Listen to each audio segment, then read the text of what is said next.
Basilio y Gregorio. ¿Qué pláticas son esas que mantenéis entre vosotros mientras andáis y estáis tristes? Sucede con frecuencia que personas de muy diferentes talentos y gustos se atraen mutuamente por esta misma disimilitud. Viven en intimidad un tiempo, quizás mucho tiempo, hasta que las circunstancias cambian, o algún súbito evento viene a ponerlos a prueba. Entonces las particularidades de sus respectivas mentes salen a la palestra, sobrevienen querellas, que terminan en frialdad o separación. No sería justo ni verdadero decir que esto está ejemplificado en el caso de los dos santos apóstoles cuya ruda contienda se relata en el libro de los Hechos 15, 35, 39, pues ellos habían sido unidos en espíritu una vez por todas por un don divino, y con todo, su disputa nos recuerda lo que de continuo ocurre en la vida. Se parece tanto a los habituales conflictos que tienen lugar entre amigos, en cuanto proviene de las diferencias de temperamento y carácter de dichos privilegiados servidores de Dios. El corazón pleno de celo del apóstol de los gentiles no aguantaba la presencia de alguien que se apartase del camino trazado. El espíritu indulgente de Bernabé sintió que una primera falta no ha de ser una prueba decisiva. Tales son los dos caracteres principales que se hallan en la Iglesia: alta energía y suave temperamento, lejos de ser incompatibles, por cierto, unidos en los apóstoles, aunque en distintas relativas proporciones, pero solo parcialmente combinados en los cristianos comunes, y con frecuencia separados uno del otro.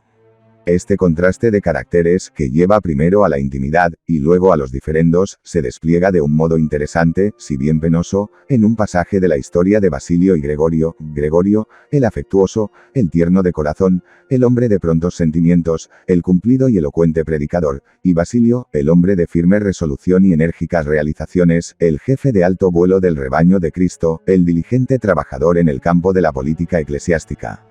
En esto diferían, no sin tener mucho en común también, ambos poseían la bendición y a la vez la incomodidad de una mente sensible, ambos se consagraron a una vida ascética, ambos eran de gustos clásicos, ambos fueron eminentes campeones del credo católico, ambos estaban entrenados para argumentar y lo hacían con éxito, ambos ocuparon cargos de los más elevados en la Iglesia, uno exarca de Cesarea, el otro, patriarca de Constantinopla.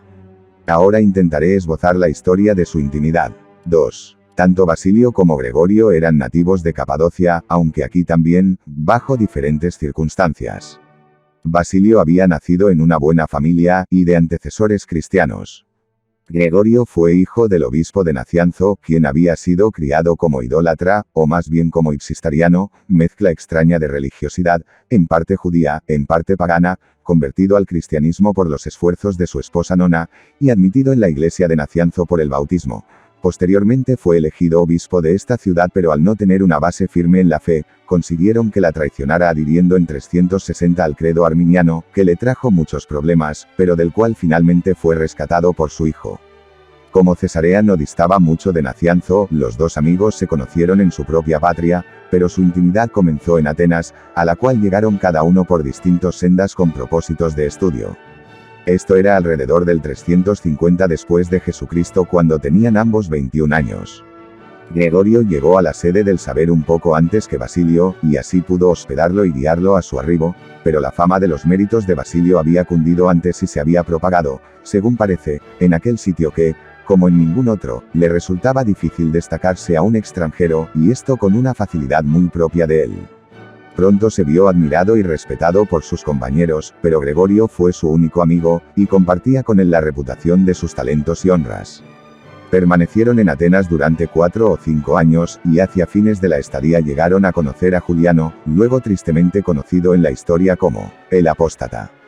Posteriormente describió Gregorio su intimidad con Basilio en estos términos: Atenas y las letras se dieron cita en el escenario de mi vida, otros podrán decir cómo las encontré. Cómo, en el temor de Dios, yo me hallaba más avanzado entre quienes poseían una ciencia más que mortal, y de qué modo, entre los azares y el ímpetu de la alocada rivalidad juvenil.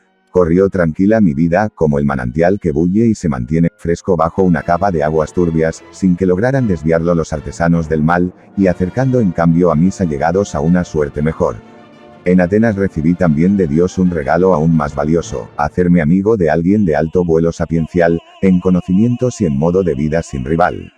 Pregunta su nombre. Es Basilio, desde entonces la mayor ganancia de mi vida, y por entonces mi compañero muy querido de residencia, de estudios y de ardor por el saber.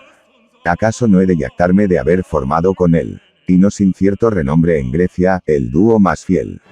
Teniendo en común todo, éramos una sola alma, alojada en doble marco corporal. El pensamiento de Dios por encima de todo, era nuestro lazo especial, así como el ardiente deseo por la santidad.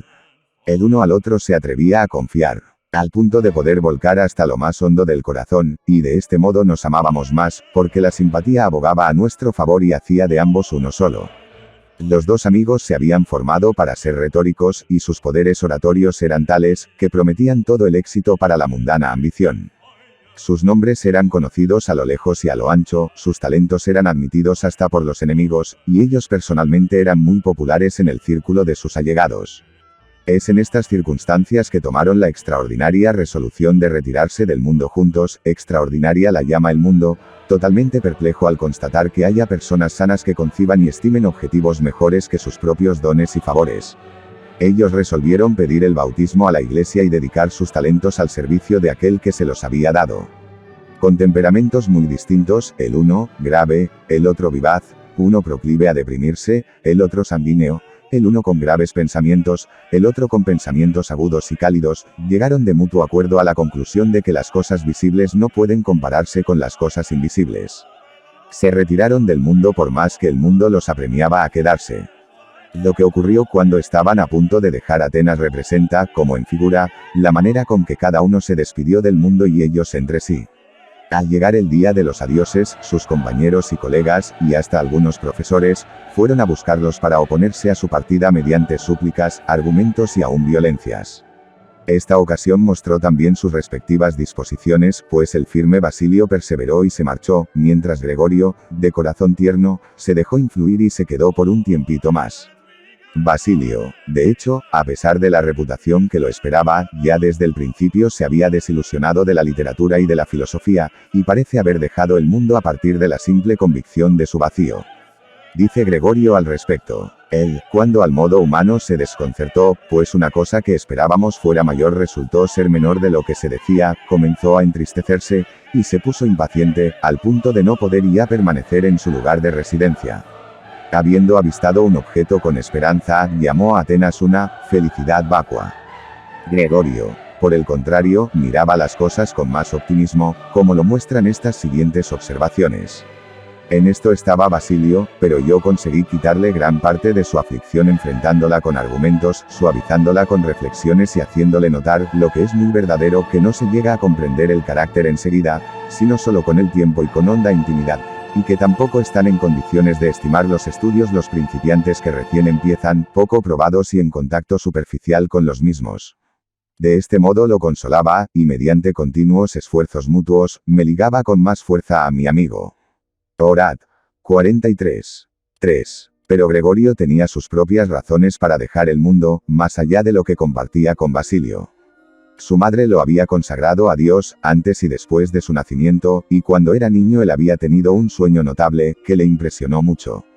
Habiéndome dormido, dice en uno de sus poemas que trasladado a prosa sigue así, me vino un sueño que me indujo rápidamente a desear la castidad.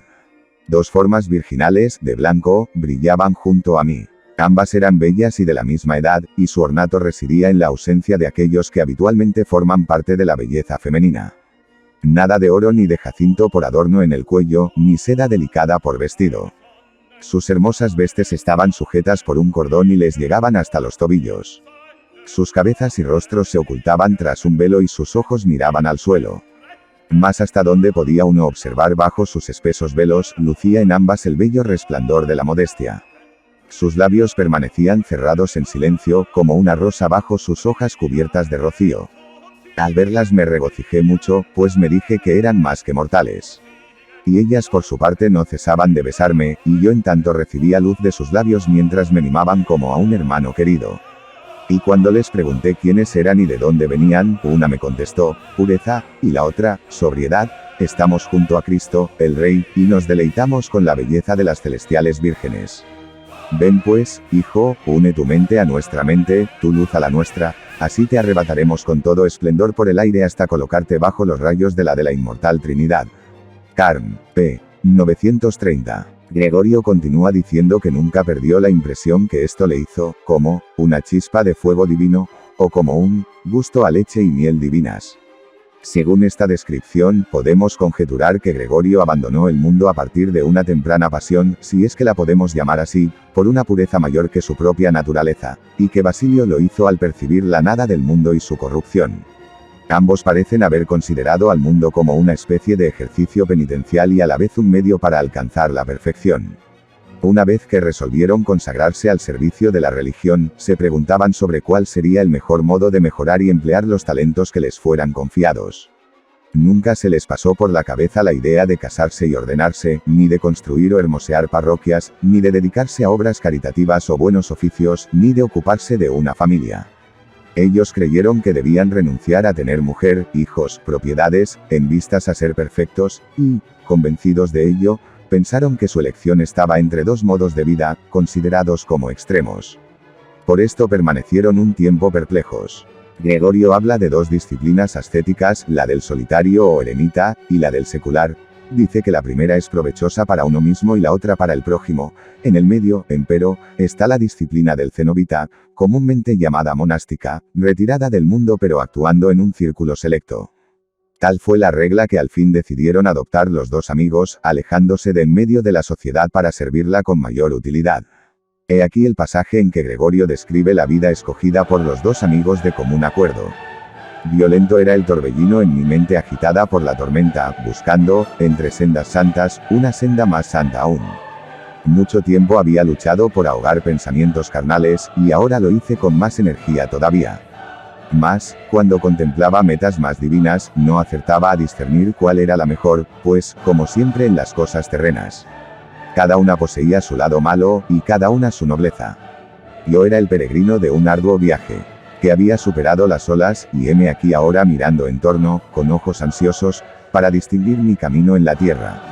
Entonces surgió la impresionante imagen del tesbita Elías, su elevado Carmelo, y su extraño alimento, la imagen del Bautista, rico en su soledad, y la de los despojados hijos de Jonadab. Más pronto sentí el amor por los santos libros, brillando mi espíritu con este sabio conocimiento que el desierto no puede escuchar, ni el silencio enseñar. Largo fue mi combate interior, hasta que acabó así. Vi que cuando los hombres viven en el mundo agitado pueden ayudar a otros, pero a la vez arriesgan la calma y la pureza de sus corazones. Quienes se retiran alcanzan un puerto más apto para elevar sus ojos con serena energía al cielo, pero les sirve a ellos, sin fraternizar. Y así, entre esto y aquello, tracé mi ruta en vistas a meditar con los libres solitarios. Y viviendo a la vez como seglar y sirviendo a la humanidad. 4. Después de partir de Atenas, Basilio no tardó mucho en poner en práctica su resolución, y habiendo fijado su lugar de retiro en el Ponto, le escribió a Gregorio recordándole su promesa. Como Gregorio vacilara, volvió a escribirle para quejarse. Gregorio le contestó así: no cumplí con mi palabra, lo reconozco, habiendo asegurado siempre desde Atenas cuando anudamos nuestra amistad y unión de corazones, que sería tu compañero, entregado a una vida estricta contigo. No obstante, estoy actuando contra mi deseo, por un deber que anula otro deber, el deber de respeto filial, al deber de amistad. Con todo, podría aún cumplir mi promesa hasta una cierta medida. Si es que aceptas esto, iré a tu encuentro por un tiempo si, a tu vez me acompañas tú aquí. De este modo cumpliríamos un mutuo servicio de amistad y pondríamos todo en común. Y asimismo evitaría contristar a mis padres, sin perderte. EP. 1. Si recordamos lo mencionado anteriormente sobre el padre de Gregorio, comprenderemos que realmente había urgentes razones para que su hijo no lo dejara, cuando llegó el momento, y que al optar tuviese en cuenta sobre todo los lazos que lo ligaban a su padre y a su madre, ambos de edad avanzada. Pero Basilio se decepcionó, y en lugar de retirarse en el Ponto, consagró un año a visitar las instituciones monásticas de Siria y Egipto. A la vuelta volvió a pensar en Gregorio, y trató de superar el obstáculo instalándose en un distrito llamado Tiberina, cerca de la casa de Gregorio. Mas habiendo constatado que el lugar era frío y húmedo, desechó la idea. En una ocasión, mientras vivía en Cesarea, donde estuvo un tiempo enseñando retórica, Gregorio le escribió esta carta familiar, como un campesino a un hombre de ciudad, no sin ironía sobre las peculiaridades de Basilio. No me echarás la culpa a mí por el hielo y el mal tiempo en Tiberina, tú, el de zapatos lustrados, que caminas en punta de pie, a saltitos. Hombre emplumado y volátil, montado en la flecha de Avaris, te evades de Capadocia aunque eres de Capadocia. Es una injuria que ustedes, gente de ciudad pálida, no puedan respirar a pleno pulmón ni ver el sol más que de a ratitos, mientras nosotros estamos gordos, saludables y henchidos. ¿Qué le vamos a hacer? Así son ustedes, unos caballeros, ricos. Hombres de mundo, y esto yo no puedo aprobarlo. Por lo tanto, no digas una palabra más contra nuestro barro, como tú no hiciste la ciudad, tampoco yo hice el invierno. Si vuelves a hablar, yo podría contraponer a nuestros defectos los del comercio y todo lo malo que hay en la ciudad. EP. 2. En el interín Basilio había elegido para su retiro un sitio cercano a Neocesarea, en el Ponto, al lado del pueblo donde se hallaba la propiedad de su padre, donde él mismo, de pequeño, había sido educado por su abuela Macrina, y al cual su madre y su hermana habían venido a retirarse tras la muerte de su padre. Entre los dos lugares corría el río Iris. A 1 milla de su monasterio estaba la iglesia de los 40 mártires, en la cual habían sido sepultados sucesivamente el padre, la madre y la hermana. Dichos mártires fueron víctimas de la persecución de Licinius en Sebaste. Emelia, la madre de Basilio, había recogido sus reliquias, y el propio Basilio, al igual que su hermano Gregorio de Nisa, habían dedicado homilías a celebrarlos. Fue allí, entonces, donde Basilio residió en sagrado retiro durante unos 5 o 6 años. Al establecerse le escribió a Gregorio: mi hermano Gregorio me escribe que hace rato desea estar conmigo, y agrega que tú también lo deseas, sin embargo, no puedo esperar, en parte porque me cuesta creerlo, a raíz de haberme decepcionado tan seguido, y en parte porque me jalo tironeado por muchos trabajos. Tengo que partir inmediatamente para el Ponto, donde, quizás, si Dios quiere, pondré fin a mis andanzas. Tras renunciar, muy turbado, a las inútiles esperanzas que tuve alguna vez, o mejor dicho, a mis sueños, porque es cierto que las esperanzas no son sino sueños estando despierto, me trasladé al Ponto en busca de habitación. Allí Dios me ha ofrecido un sitio que responde exactamente a mi gusto, así que ahora contemplo con mis ojos lo que con frecuencia había soñado en mi fantasía. Hay una montaña elevada, cubierta de espesos bosques, regada hacia el norte con arroyos frescos y transparentes. Una llanura yace abajo, fertilizada por las aguas que continuamente se deslizan hasta allí, bordeada por una espontánea profusión de árboles tan gruesos como para defenderla, de modo que supera a la isla de Calipso, a la que Homero parece haber considerado el sitio más bello de la tierra.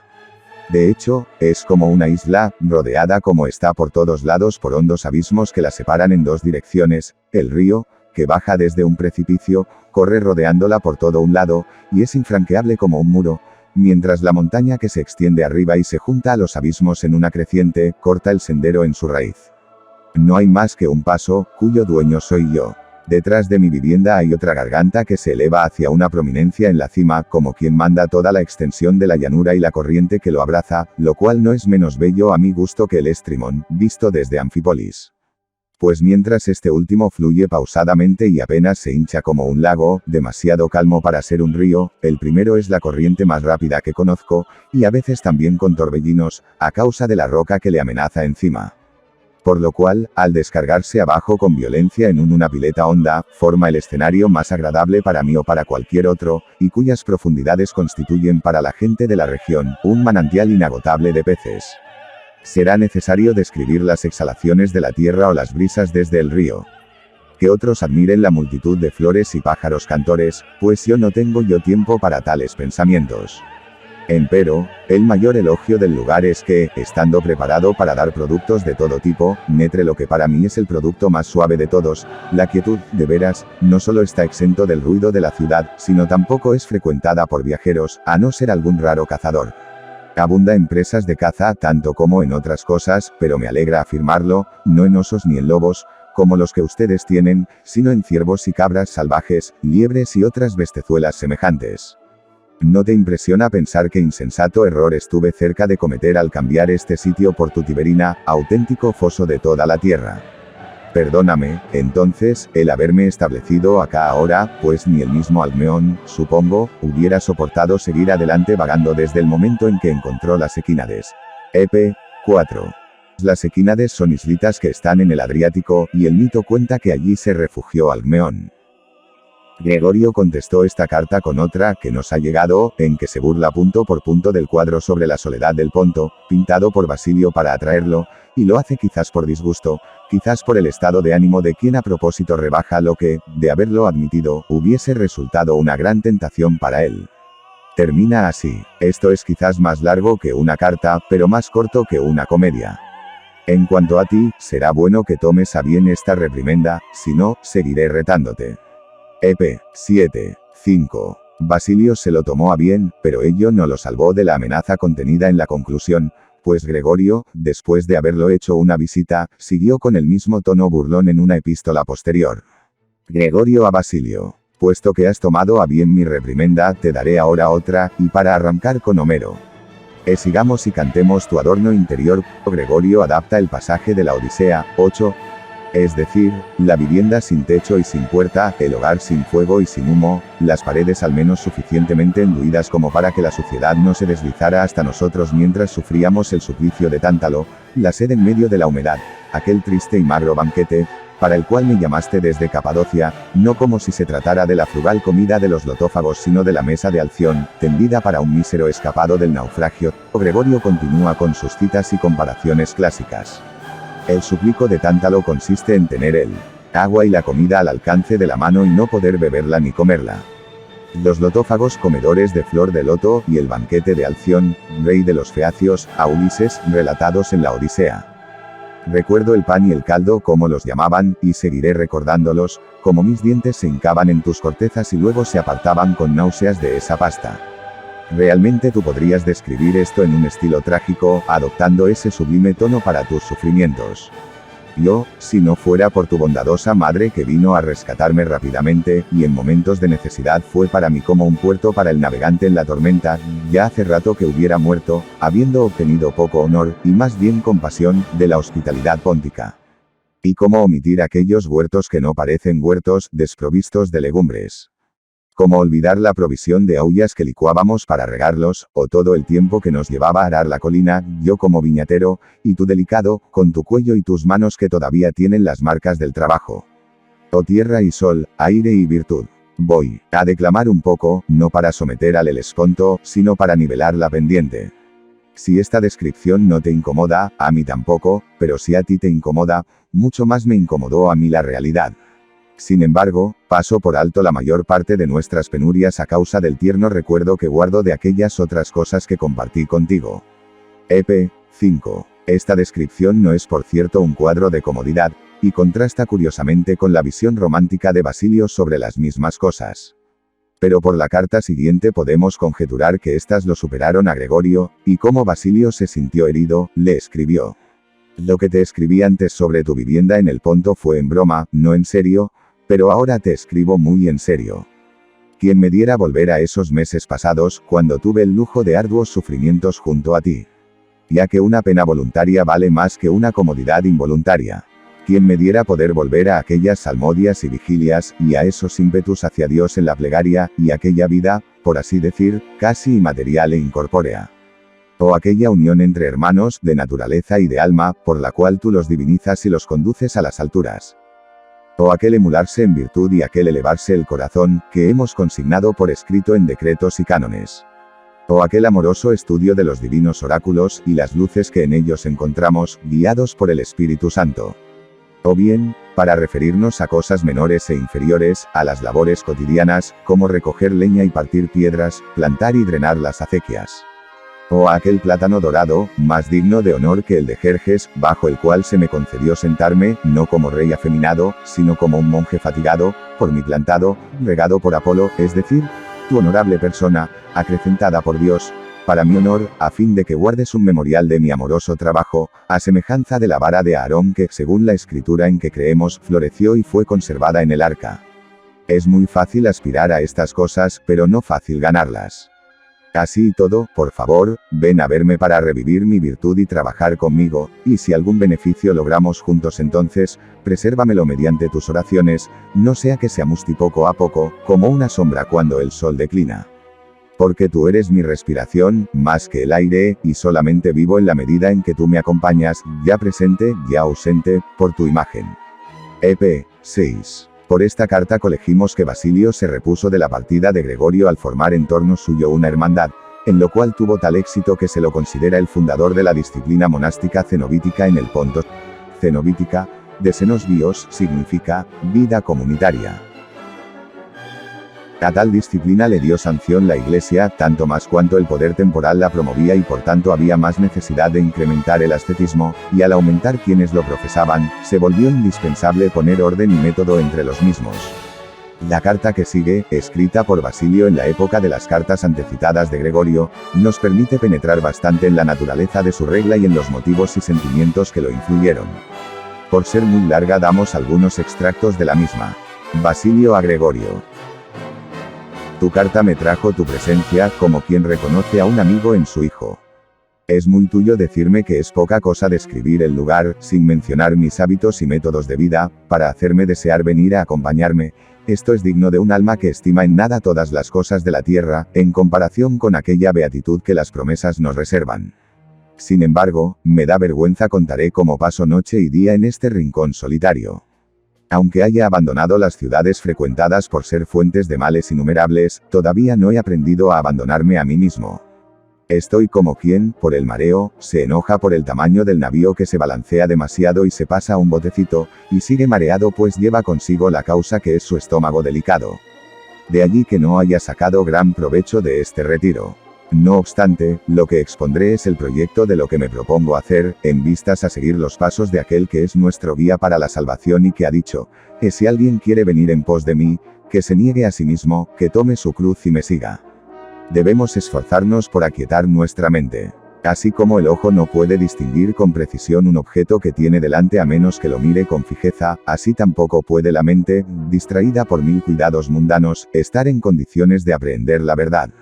Al que todavía no se ha sometido al yugo matrimonial, lo acosan mil deseos frenéticos, impulsos rebeldes y desesperantes tormentos. Al que se ha casado lo requieren sus propias múltiples zozobras. Si no tiene hijos, el deseo de tenerlos. Si tiene hijos, afán por su educación. Atención a su esposa, ocuparse de su casa, supervisar los sirvientes, desgracias de fortuna, discusiones con los vecinos, litigios, riesgos en los negocios, o trabajos de campo.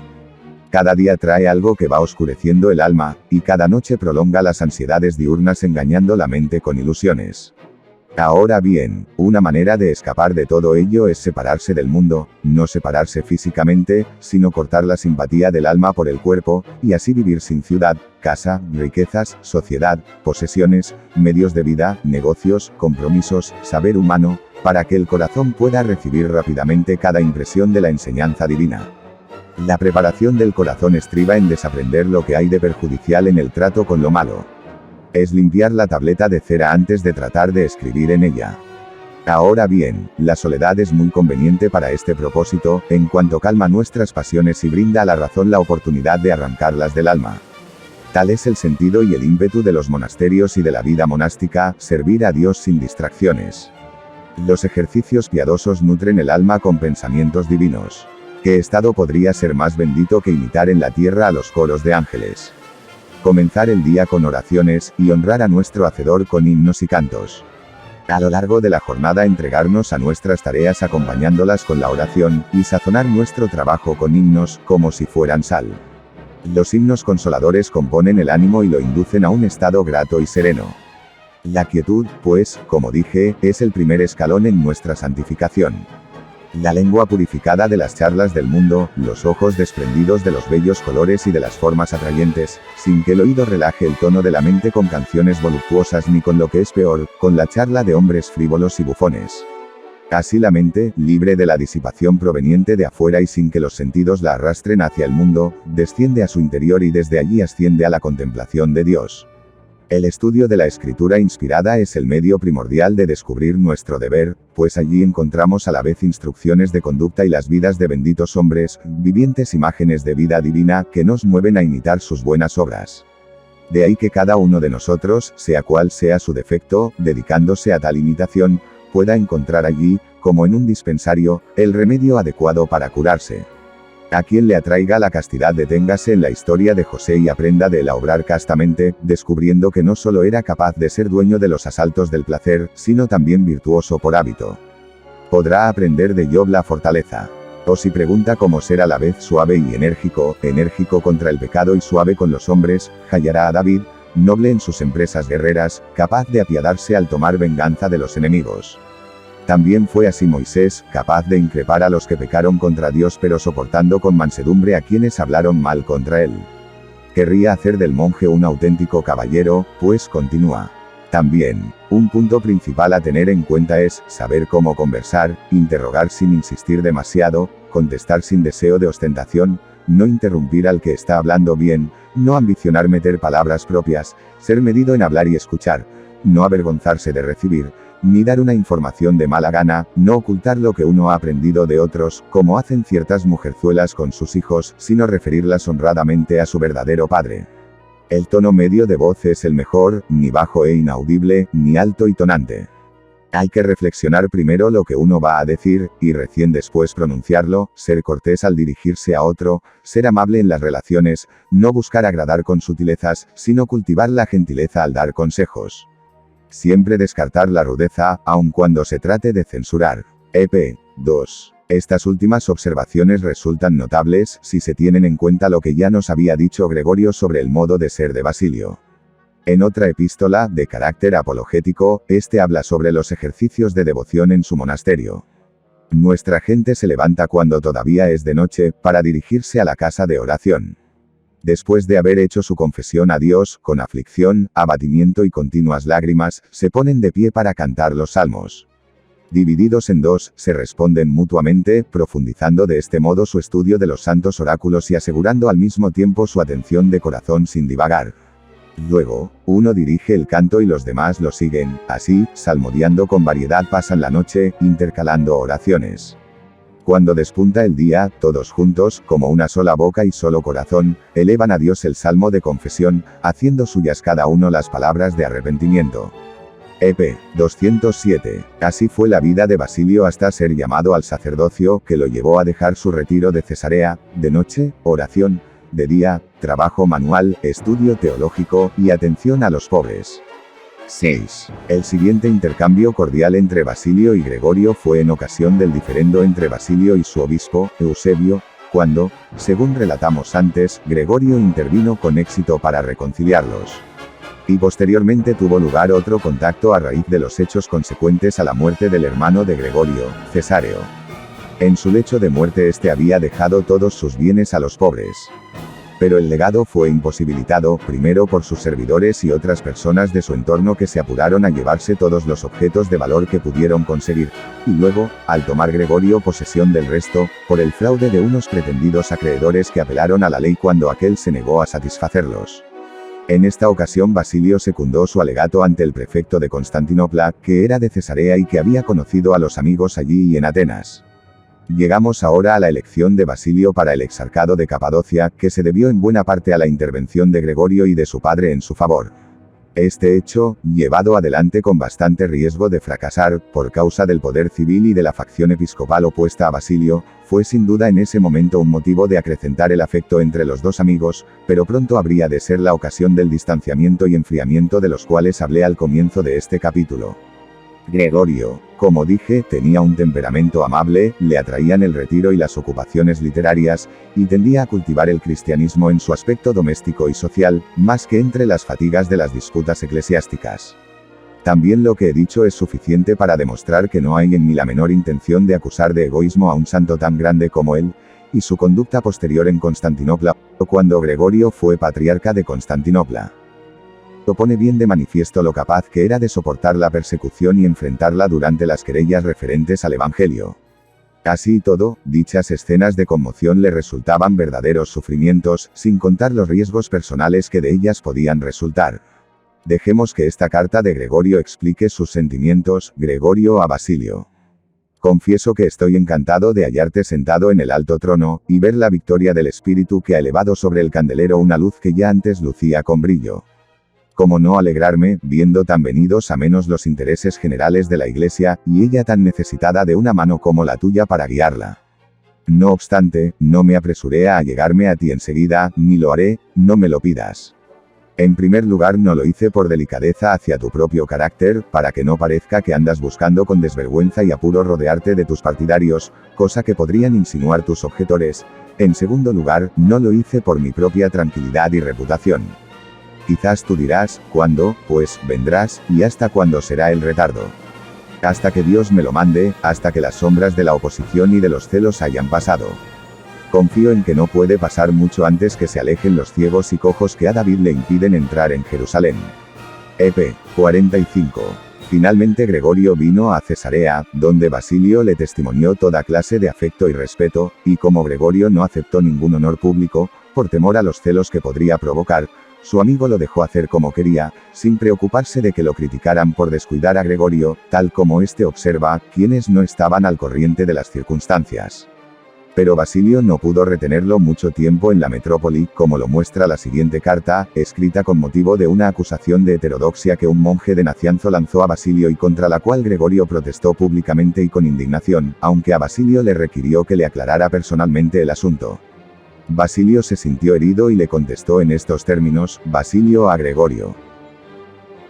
He recibido la carta de vuestra reverencia por intermedio del muy reverendo hermano Geigenius, y lo que en ella has insinuado, él me lo ha dicho en claros términos. Puedes imaginarte cómo me sentí yo al escucharlo. No obstante, puesto que he decidido que el afecto que te tengo vencerá a mi pena, sea cual sea, la he aceptado como debo hacerlo, y rezaré al Espíritu Santo para que los días o las horas que me restan para vivir puedan transcurrir cuidadosamente regidos por esta disposición hacia ti, como ha sido en tiempos pasados, durante los cuales, mi conciencia lo atestigua, no te he faltado en nada, ni pequeño ni grande. Tras decir que toda su vida constituía una refutación práctica de la calumnia, y que una breve carta no podría lograr lo que tantos años no habían logrado, e insinuar que jamás debería haberle planteado tal pregunta, y que los que prestan oídos a cuentos contra otros han de ser objeto de cuentos contra ellos, prosigue. Yo sé de dónde proviene todo esto, y he empleado todos los medios para impedirlo, pero ahora estoy harto del asunto y no he de mencionarlo más, quiero decir, a nuestro pequeño diferendo. Pues si hubiésemos cumplido la promesa que nos hicimos mutuamente, y si hubiésemos tenido en cuenta los reclamos que con derecho nos hacen las iglesias, habríamos pasado juntos la mayor parte del año, y entonces no habríamos dado lugar a esos calumniadores. Por favor, no les digas nada, y déjate persuadir a venir aquí y a ayudarme en mis tareas, particularmente en mi réplica al individuo que ahora me está asaltando. El solo hecho de tu presencia bastará para detenerlo, tan pronto como les hayas demostrado a esos perturbadores de nuestra patria que, con la bendición de Dios, te colocas al frente de nuestros amigos, quebrarás su cábala y les cerrarás la boca a cuantos hablan deslealmente contra Dios. Y de este modo los hechos mostrarán quiénes son tus aliados en el bien, y quién pone trabas y traiciona con cobardía la palabra de verdad. Si a pesar de todo, la Iglesia es traicionada, ¿por qué no tratar de aclarar mi posición con palabras a quienes habrán de juzgarme, que habrán de dar cuenta de mí sin haber aprendido antes a medirse a sí mismos? Quizás dentro de poco, gracias a Dios, seré capaz de refutar sus calumnias con la verdad de los hechos, pues me parece que pronto he de sufrir más que habitualmente por causa de la verdad. Lo menos que puedo esperar es el destierro. Y si falla mi presunción, después de todo, no está muy lejos el día en que Cristo ha de juzgar en su tribunal. EP 71. 7. La alusión contenida en las últimas frases apunta a los ataques que pronto habrían de sobrevenirle del lado del emperador Valente. Hemos visto en un capítulo anterior cómo los enfrentó y venció Basilio con su intrepidez. Valente aparentó reconciliarse con él, pero sus celos lo llevaron a tomar una medida que implicaba para Basilio consecuencias peores que cualquier pérdida en el mundo, la pérdida de Gregorio. Para disminuir el poder de Basilio, Valente dividió a Capadocia en dos partes. Esto sucedió unos 2 años después de haber sido elevado Basilio al exarcado. Por lo cual surgió una disputa entre este y Antimos, obispo de Tiana. Antimos pretendía que a la división eclesiástica debía necesariamente seguirle la civil, y que, por lo tanto, él, que poseía la sede principal en la segunda Capadocia, era ahora el legítimo metropolitano de esa provincia. El que tenía razón en este caso era Basilio, pero en contra suya estaba el partido de los obispos que eran secretamente arrianizantes, quienes previamente se habían opuesto a su elección. De modo que Antimos, contando con poder de su lado, empezó a sacarle monjes a Basilio, para apropiarse de los ingresos de la iglesia de Cesarea que quedaba dentro de su jurisdicción, y para expulsar o ganarse a los presbíteros, dando como excusa que no debían otorgarse respeto ni puestos a los heterodoxos. Gregorio enseguida ofreció ayuda a su amigo, insinuándole al mismo tiempo que algunos de los que lo rodeaban tenían parte de culpa en la disputa. Fue una desgracia para su amistad el que estuviesen respectivamente conectados con partidos contrarios en la iglesia. Basilio conoció y estimó, e incluso recuperó, a algunos semi-arrianos, quienes disentían de la doctrina católica por exceso de sutileza o por falta de claridad de espíritu, más que por incredulidad. En cuanto a Gregorio, era íntimo de los monjes de Nacianzo, sede de su padre, quienes eran entusiastas partidarios de la fórmula de Nicea, que era casi como la insignia del partido. En la última carta citada, Basilio se refiere a estos monjes, y en esta ocasión Gregorio lo puso en guardia contra Eustatios y sus amigos, cuya ortodoxia era sospechosa, y cuya mal disposición contra Antimos daba lugar a pensar que iba a ensanchar el foso entre este y Basilio. Cabe notar que esta era la conexión entre Basilio y Eustasios a la que aludía Antimos cuando hablaba contra hacer ofertas a los heterodoxos. El franco ofrecimiento de ayuda hecho por Gregorio a Basilio parece haber sido no menos francamente aceptado por este. Iré, si lo deseas, había dicho Gregorio, para aconsejarte, si es que el mar necesita agua y tú un consejero, en todo caso, para sacar provecho y actuar como filósofo soportando malos tratos en tu compañía. EP 47. En efecto, partieron juntos hacia un distrito del Monte Tauro, en la segunda Capadocia, en donde había una propiedad y una iglesia dedicadas a San Orestes, pertenecientes a la sede de Cesarea. Y cuando regresaban con el producto de la granja, fueron asaltados por los partidarios de Antimos, que les cortaron el paso y atacaron a sus acompañantes. Esta escaramuza entre obispos fue obviamente un gran escándalo en la iglesia, y Basilio tomó una medida con el objeto de ponerle fin. Aumentó el número de obispados en aquel distrito, pensando que así los residentes podrían asegurar el producto de la propiedad sin disturbios, y sobre todo calmar y ganarse la confianza de los que habían empujado a Antimos en contra de Basilio. Sasima era una aldea de los alrededores, y decidió poner allí a su amigo Gregorio, estimando sin duda que no podría demostrarle un mayor signo de confianza que encargarle el manejo de la querella, y conferirle al mismo tiempo un puesto más deseable para su elevado espíritu, que es el lugar de riesgo y responsabilidad. Gregorio ni siquiera había deseado ser sacerdote, y se echó atrás con temor ante el cargo de obispo. Sobre él pesaba aquel sentimiento opresivo de tremenda responsabilidad por el ministerio encomendado, que entonces prevalecía en los espíritus más serios.